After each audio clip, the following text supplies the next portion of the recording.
Three Little Pigs. Once upon a time, three little pigs left their mother's home and went out into the world. One was living little pig was who liked to dance. One who was happy little pig who liked to sing. And one was smart little pig who remembered that the wolf was always about.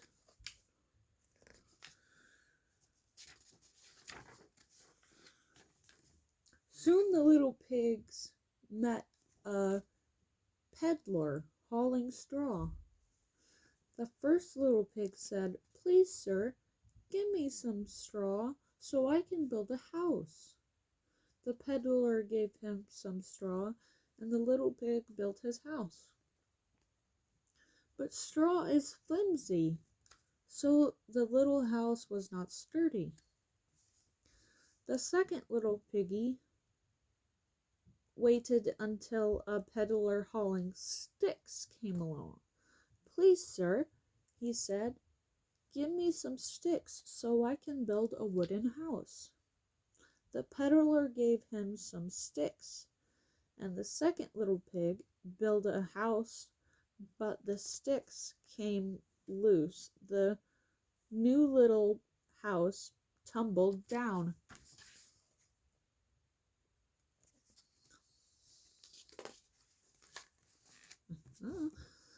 The third little pig waited until a peddler holding bricks came along.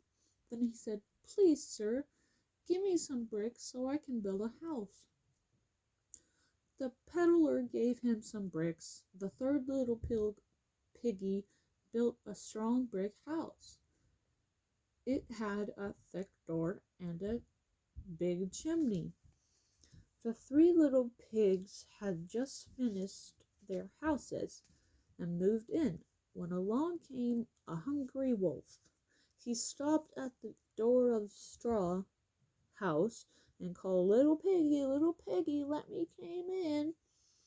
"Not by the hair on my chinny chin chin," cried the little pig.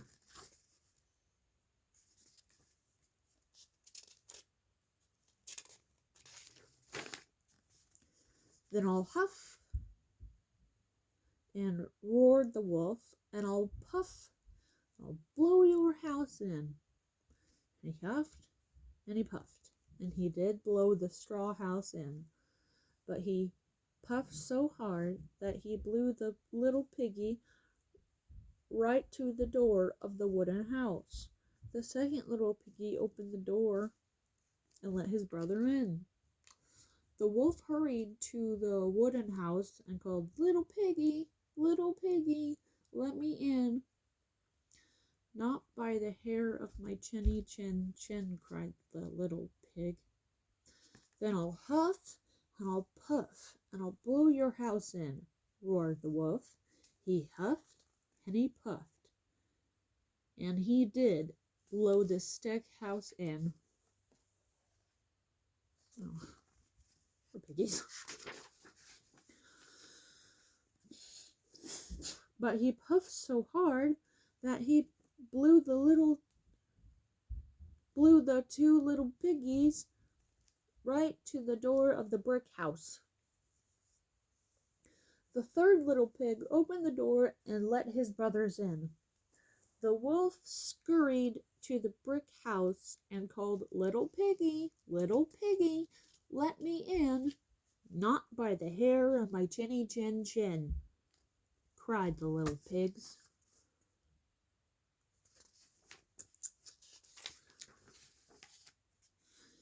"Then I'll huff and I'll puff, I'll blow your house down and blow your house in," roared the wolf.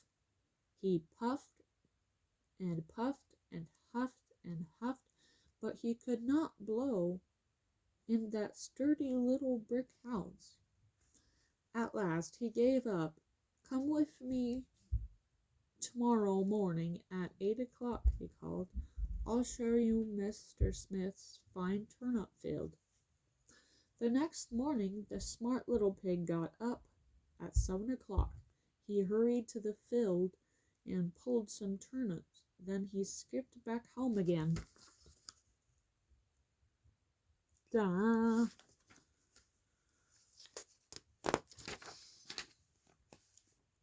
At 8 o'clock, the wolf came to the house. "Are you ready to go to the turnip field, little pig?" he called, smacking his lips. "Oh, I went an hour ago," answered the little pig. "Smell my juicy turnips cooking." Now the wolf was angry at being tricked, but he tried not to show it. "Well then," he said kindly, "come in with me tomorrow morning at 7 o'clock. I will show you the big apple tree in Mary Garden."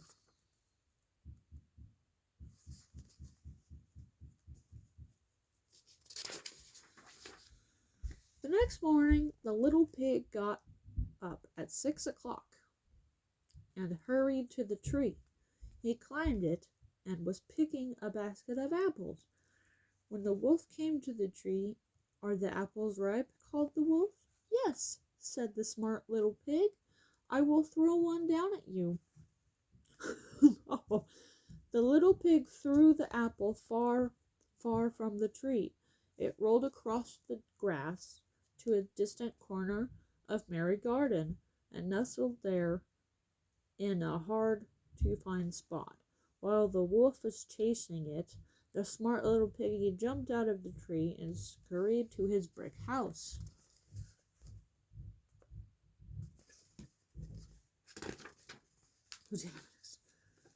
The next day, the wolf came to the house again. "Little pig," he called, "come to the fair with me tomorrow morning at 6 o'clock. We will have fine time seeing the sights." The next morning, the pig got up at 5 o'clock and trotted off to the fair. He saw all the sights. He even bought a butter churn.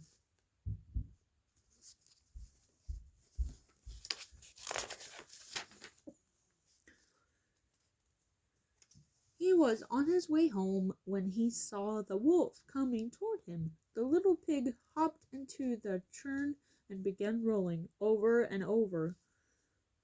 Down the hill he rolled, right past the frightened wolf, who'd never seen a butter churn. He rolled right into the door of the little brick house. The next day, the wolf came in the house and he told about the round thing that had frightened him.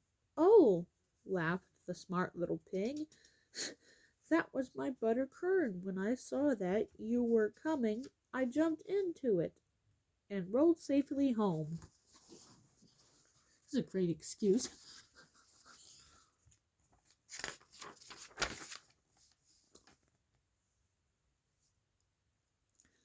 The wolf gnashed his sharp teeth in anger.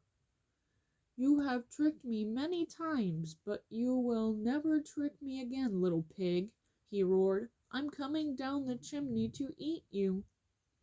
Quickly he crumbled up on the roof of the brick house and made his way to the chimney. The smart little pig ran by the fireplace and whisked the lid off the pot of steaming water. When the wolf tumbled in, the little piggy popped the lid in place, and that was the end of the wolf.